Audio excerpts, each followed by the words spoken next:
Hello friends, स्वागत आहे तुमचं कामिनीज फूड किचन चॅनलमध्ये। आजची रेसिपी खूप साधी आणि सोपी आहे, ती म्हणजे मस्त असा झणझणीत ठेचा। पण हा साध्या जेवणाची पण चव खूप जास्त वाढवणार आहे। चला तर मग सुरुवात करूया।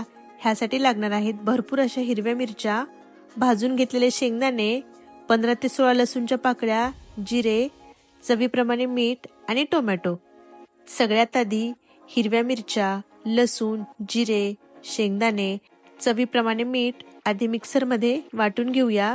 साधारण ठेचा बनवण्यासाठी हिरवी मिरची, लसूण आपण भाजून घेतो, पण इथे मी कच्चच वाटून घेतलंय। अशा पद्धतीने ओबडधोबड वाटून घेतलंय। टोमॅटो बारीक कट करून घेतलेत। आता ठेचा बनवायला सुरुवात करूया।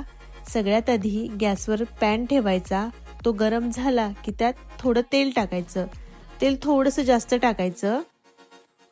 तेल गरम झालं की यात बारीक कट करून घेतलेला टोमॅटो टाकायचा आणि तेलामध्ये छान असा एकजीव करून घ्यायचा।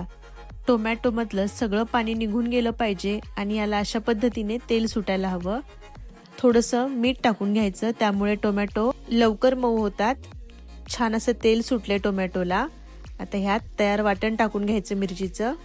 थोडीशी पद्धत वेगळी आहे, पण चवीला मात्र खूप छान लागतो। सगळं एकजीव करून घ्यायचं।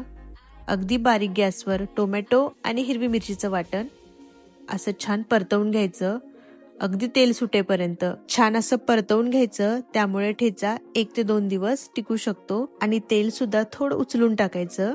मस्त असा झणझणीत टोमॅटोचा ठेचा तयार आहे। आता सर्विंग प्लेटमध्ये काढून घेऊया। गरम गरम ज्वारीच्या भाकरी सोबत, धपाट्यासोबत हा ठेचा खायला खूप छान लागतो। तुम्ही सुद्धा असा झटपट आणि चटपटीत ठेचा नक्की ट्राय करून बघा। आजची रेसिपी आवडली असेल तर नक्की लाईक करा आणि चॅनलला सबस्क्राईब। परत भेटूया अशाच एका नवीन रेसिपी सोबत। तोपर्यंत बाय बाय।